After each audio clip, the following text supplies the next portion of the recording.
The schooner Mary Adeline dropped anchor in Penobscot Bay on a raw afternoon in October of 1855, and Thomas Hale walked down the gangplank carrying 8 years of distance in a single sea chest. The chest was not large.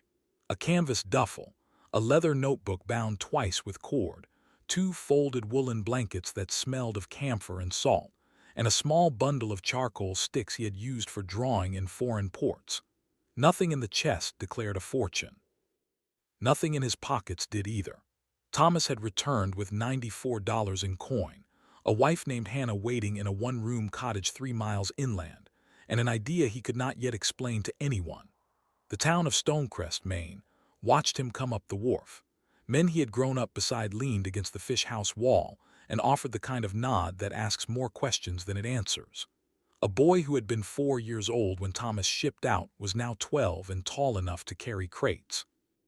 Old Reverend Whitcomb stood on the boardwalk with both hands resting on a cane, studying the returning sailor as if measuring the distance the man had traveled by sea against the distance he had traveled in spirit. Thomas tipped his hat and kept walking. The bay wind cut through the seam of his coat. October in Maine had its own way of welcoming a man home. Hannah opened the door of the cottage before he reached the gate. She had heard the cart on the lane. She did not run. She did not shout. She simply stood in the doorway with one hand pressed to her belly, where their first child had begun to grow in the second month of the year, and waited until he was close enough to touch. When his fingers found her cheek, she finally allowed herself to breathe out the breath she had been holding for 8 years. He set the sea chest down beside the threshold. He did not open it that night.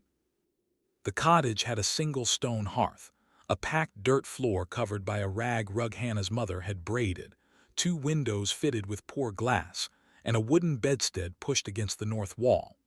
The roof leaked in 3 places when the rain came hard from the east.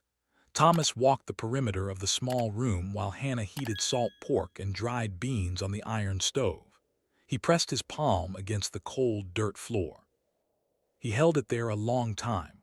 "Tell me about the East," Hannah said, not turning from the stove. Thomas did not answer at first. He stood up and walked to his sea chest, unwrapped the leather notebook from a square of oilcloth and laid it open on their small table. The pages held charcoal sketches that no one in Stonecrest had ever seen. Stone-walled houses with strange roof lines. Long, low farmhouses set into hillsides. Cross-sections of floors marked with arrows and Korean characters Thomas had copied by lamplight in a village outside the port city of Busan. A network of channels beneath stone slabs. A firebox set into one end of a house, a chimney rising from the other. "They heat the floor," he said. "The whole floor. The fire is at one end and the smoke runs underneath the rooms before it leaves the house. The stone holds the warmth all night. A child can sleep on the floor in winter. The old people too, they call it ondal." Hannah came to look. She had a steady kind of mind, and she did not laugh at things she had not yet understood. She studied the sketches for a long while. She traced one of the channels with her fingertip. "And you mean to build one here? I mean to build one here." She did not ask whether he could. She did not ask what it would cost. She asked only one question, and it was the right one. "Will the town let you?" Thomas looked at the notebook. He looked at the cold, packed earth beneath their feet. He looked at his wife and at the place where the child would grow inside her through the winter, and the winter after that, and every winter the Lord might grant them.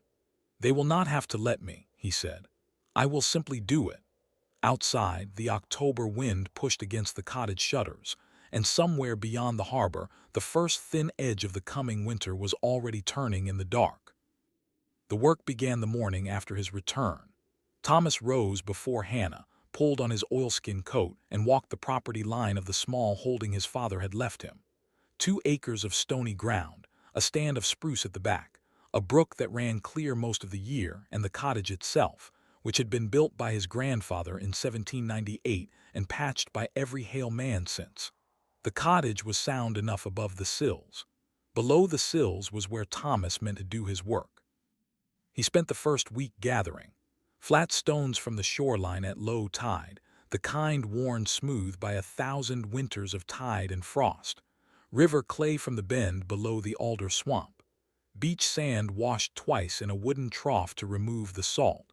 Bricks from the ruin of an old chimney behind the meeting house, which the deacon told him he could take if he hauled them himself. Thomas hauled them himself.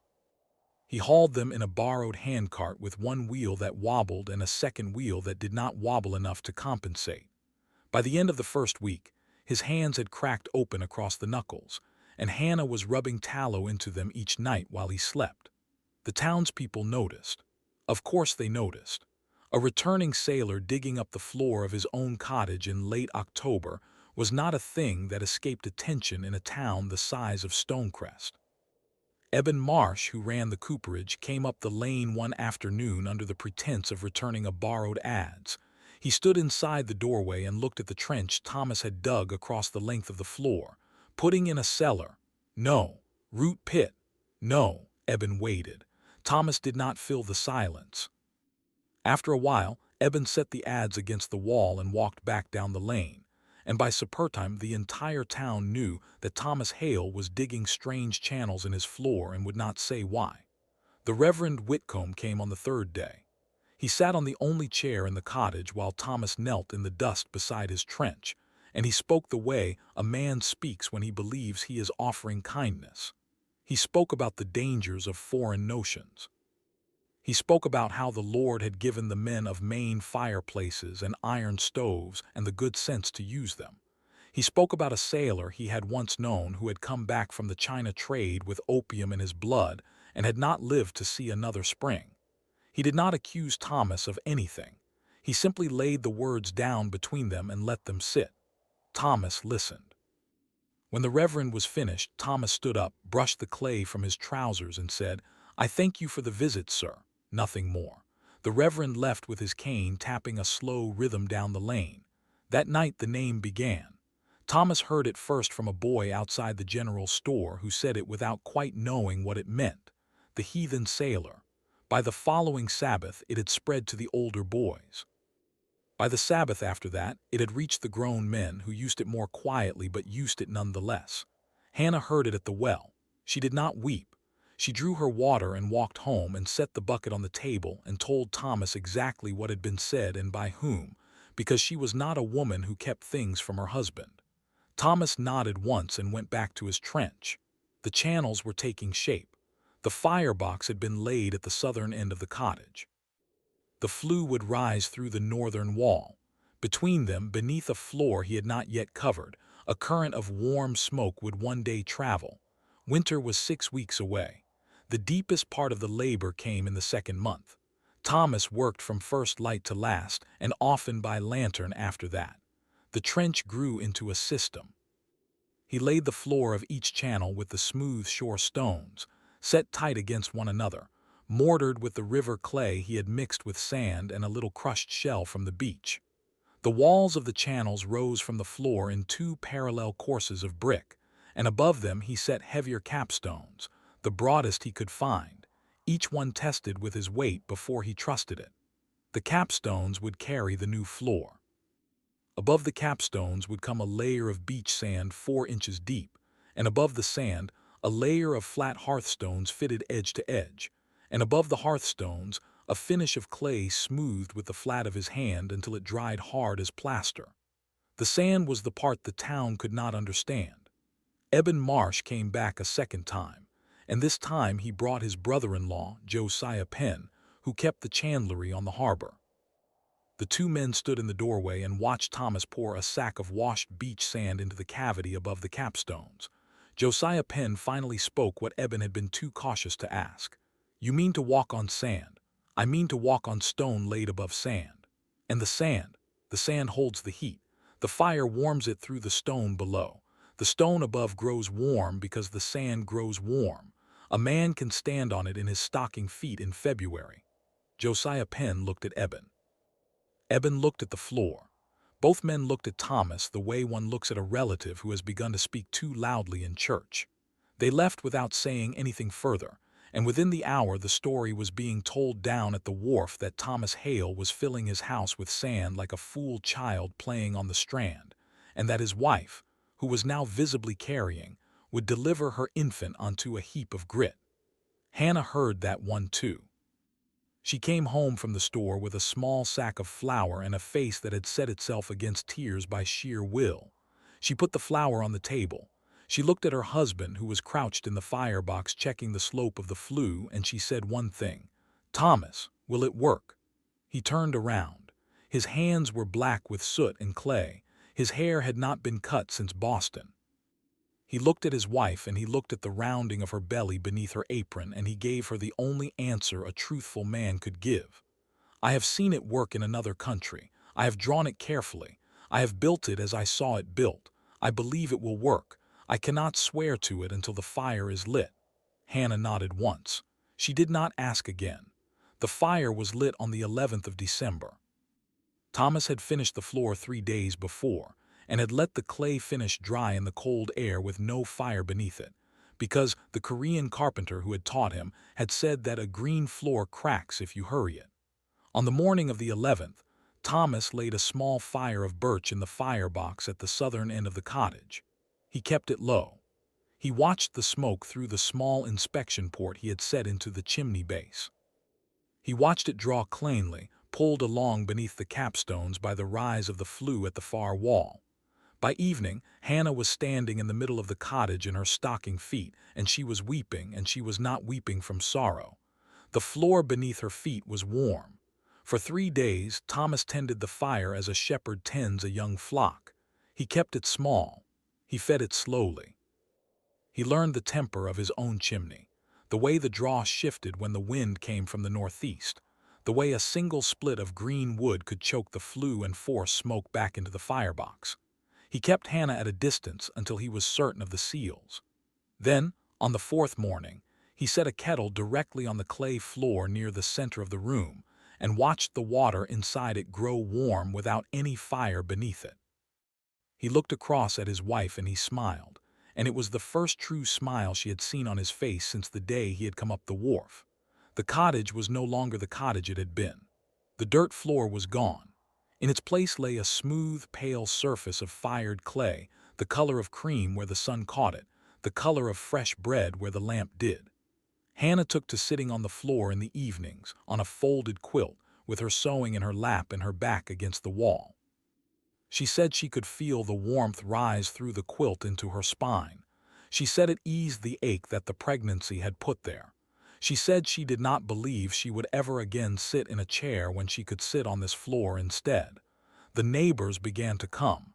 They did not come to learn. They came to look. They came the way people come to look at a two-headed calf or a stone fallen from the sky, with a mixture of curiosity and unease that made them stand close to the door and refuse the offered cup of tea.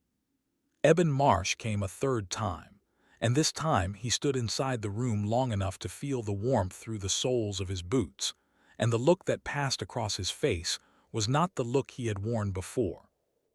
It was the look of a man recalculating a sum he had thought he had already finished.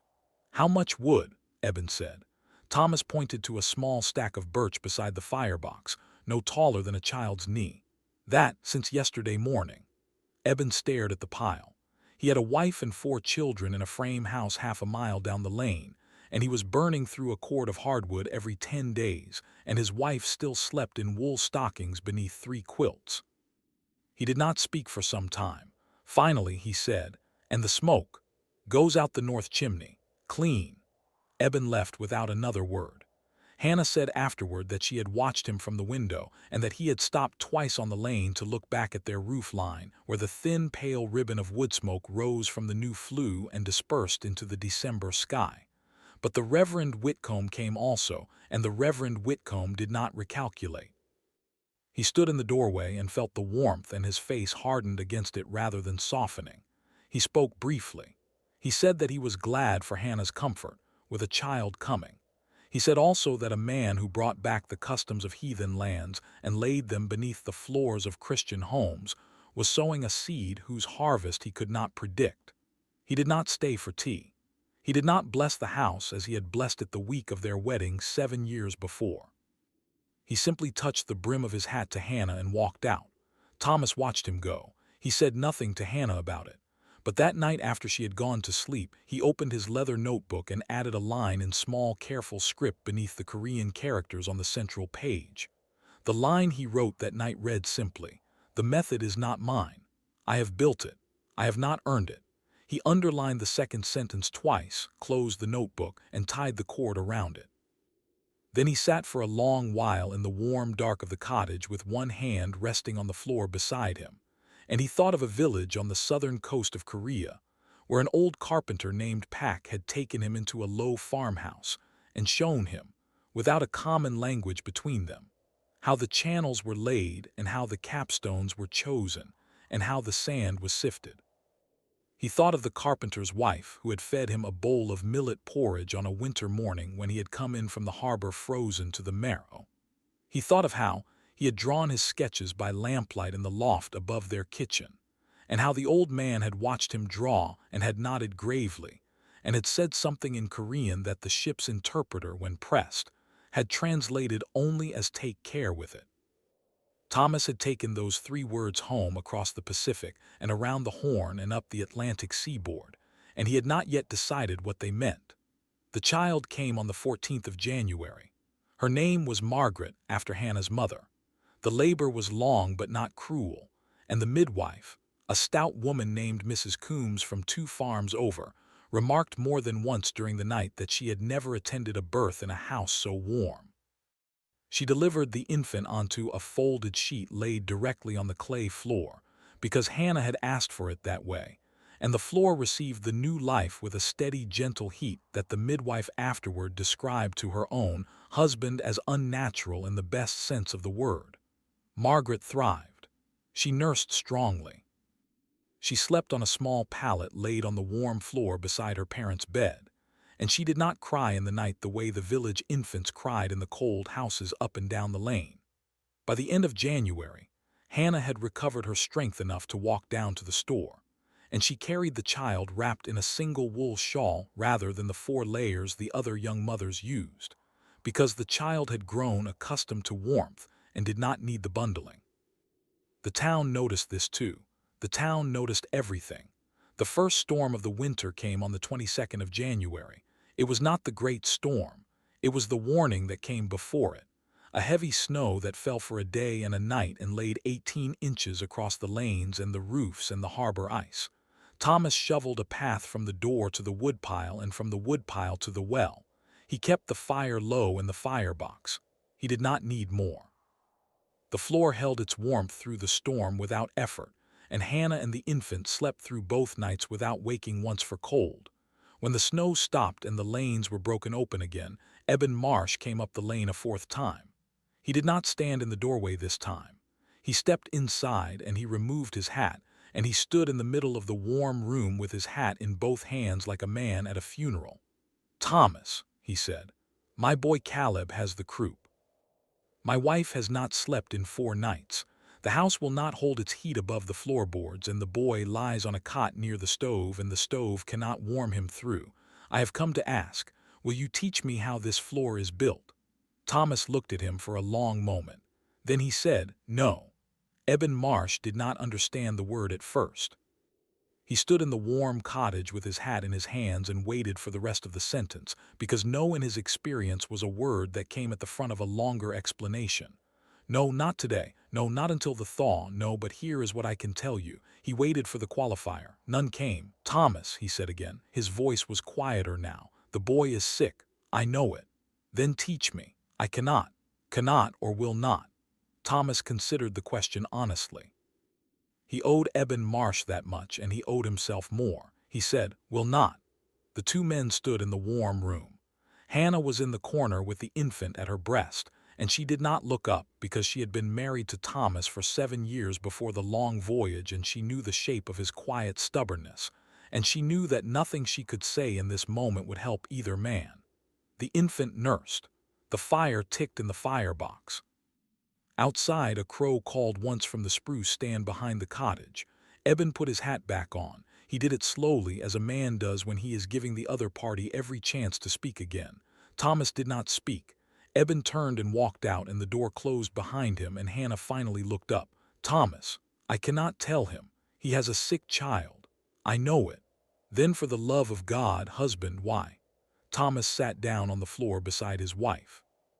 He sat the way he had learned to sit in the loft above the Korean kitchen, cross-legged on the warm clay with his hands resting on his knees.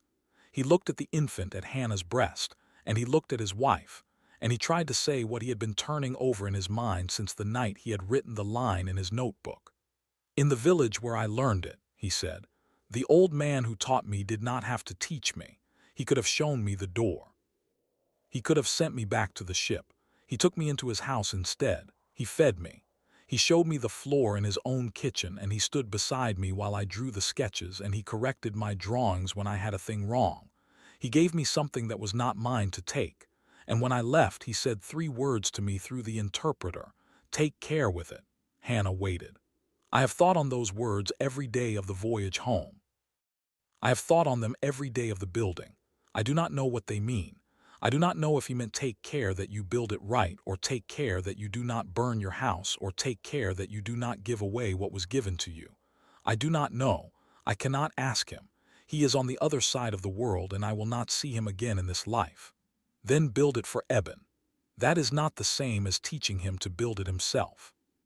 If I build it for Eben, the knowledge stays with me. If I teach Eben, the knowledge spreads. By spring it will be in every house in the county. By next winter it will be in Boston.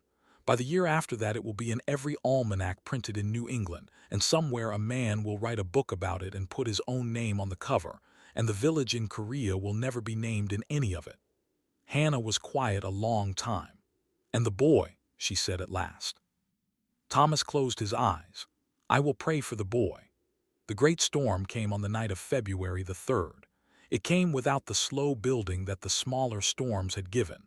The wind shifted to the northeast at dusk, and by full dark the snow was already blowing sideways across the lanes, and by midnight the air had grown so thick with it that a man standing at his own gate could not see the lamp in his own window.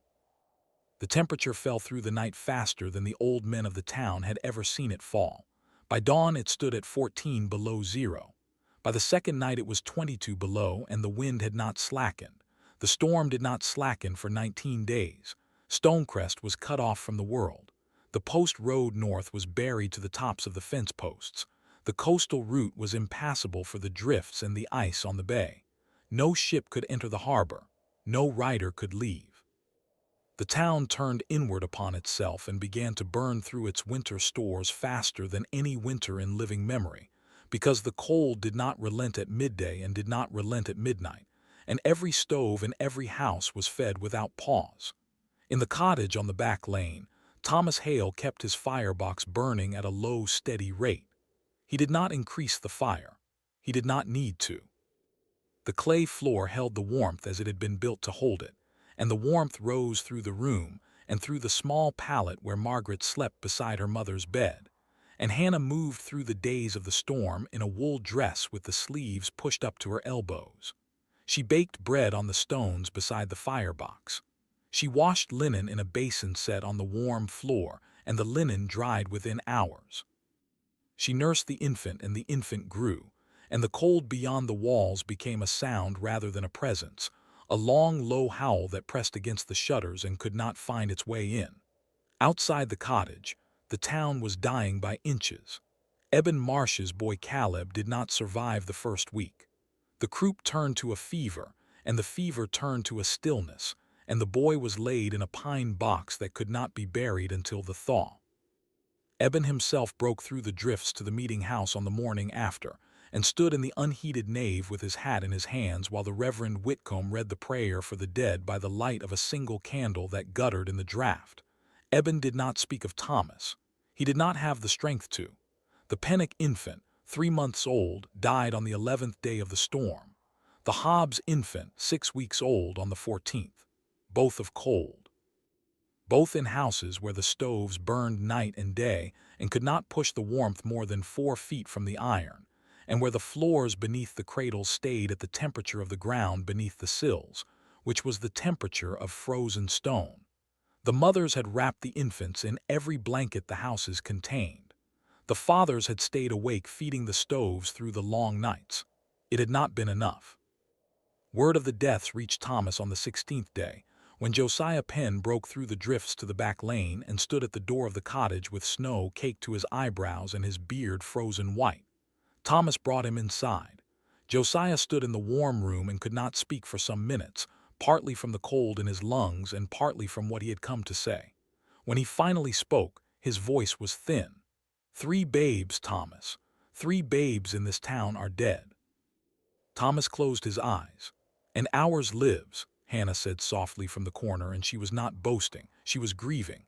Josiah Penn did not stay long. He had come not to ask but to tell, and when he had told, he warmed his hands a quarter of an hour at the firebox and went back out into the storm. Thomas watched him struggle up the lane with the wind tearing at his coat, and he stood at the window until the figure was lost in the white. That night, Thomas did not sleep. He sat on the floor beside the firebox with the leather notebook open across his knees, and he read by the light of a single tallow candle every line he had written in 8 years at sea. The pages were many. There were notes on the rigging of junks in the harbor at Shanghai. There were sketches of a kind of stove used by the Ainu in the northern islands of Japan.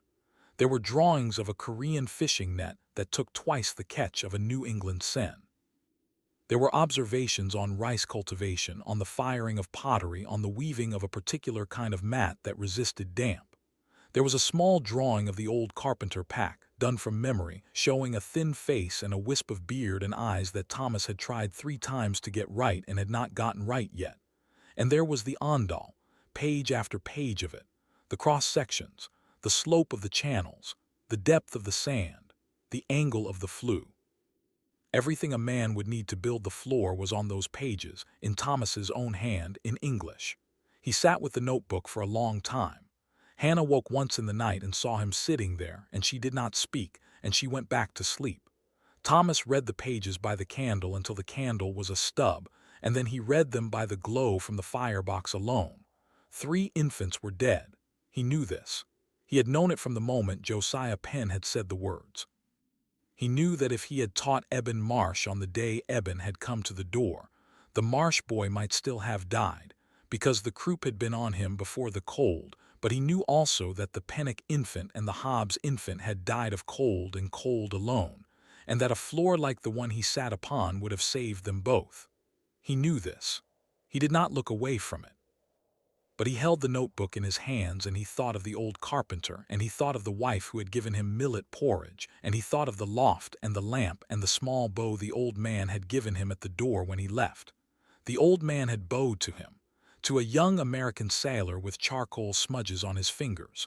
The old man had bowed. "Take care with it." Thomas closed the notebook. He tied the cord around it. He did not weep.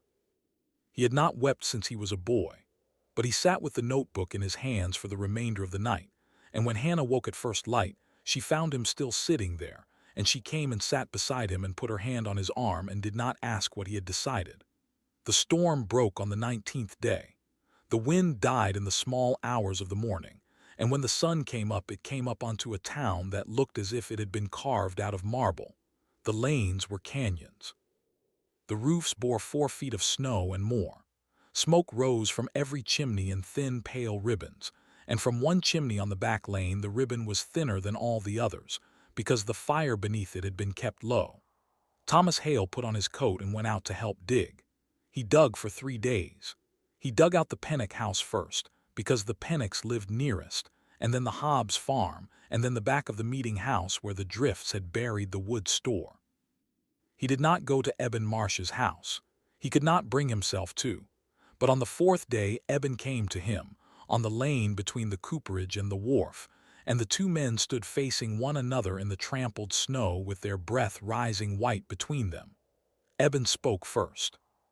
His voice was hoarse from weeping he had done in private and from cold he had taken in the digging.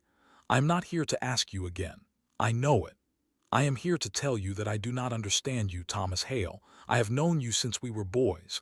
I have known you to be a fair man and a quiet man and not a cruel one. I do not understand what you have done. I do not think I ever will." Thomas looked at him. He wanted to speak. He wanted to take the notebook from inside his coat, where he had begun to carry it, and open it to the central page and show Eben the sketches and the line he had written and the small drawing of the old carpenter.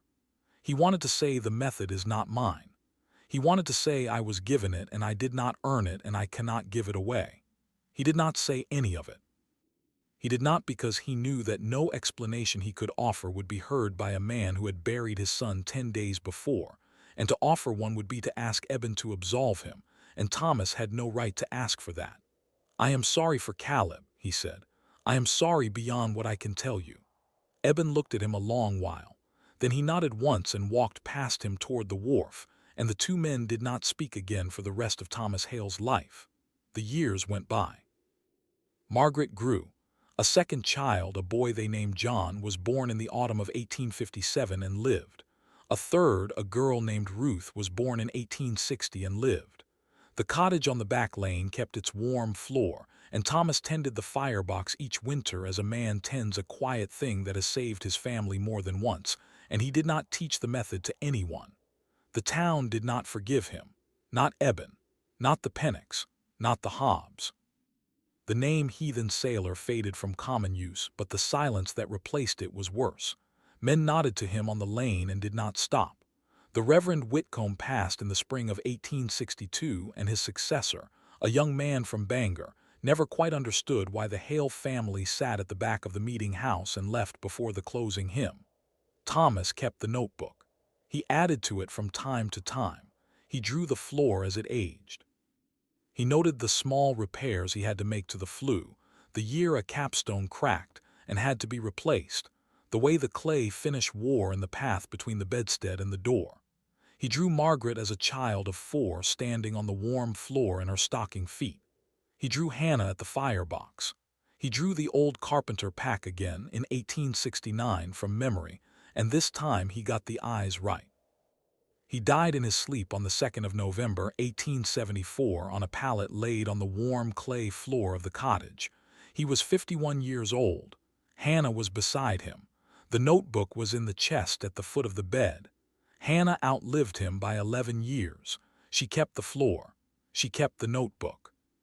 She did not show it to anyone, not because Thomas had asked her to keep it hidden, but because she had sat beside him on the night he had read it through, and she had understood, without his speaking, what the silence around him had cost him and what it had been for. When she died in the spring of 1885, the notebook passed to Margaret, who was by then a married woman of 30 years with a household of her own in Rockland, and Margaret laid it in a cedar chest in her attic and did not open it for the rest of her life.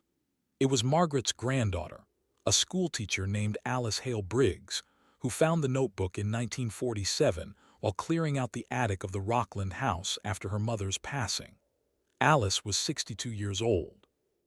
She had been a child in the cottage on the back lane in her summers, and she remembered the warm floor under her small feet, and she remembered her grandmother Hannah telling her once, when she had asked why their floor was different from other people's floors, that grandfather had brought the idea home from a country far away and had built it himself, and had never told anyone how.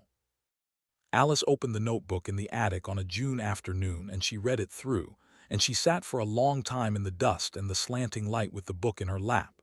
She did not publish it. She had been raised by her mother to understand the matter, and she understood it as her mother had. She placed the notebook in a fireproof tin and labeled the tin in her own careful schoolteacher's hand. The property of Thomas Hale, 1823-1874. To be kept, not to be copied. She left the tin to the Historical Society of Stonecrest in her will when she died in 1971.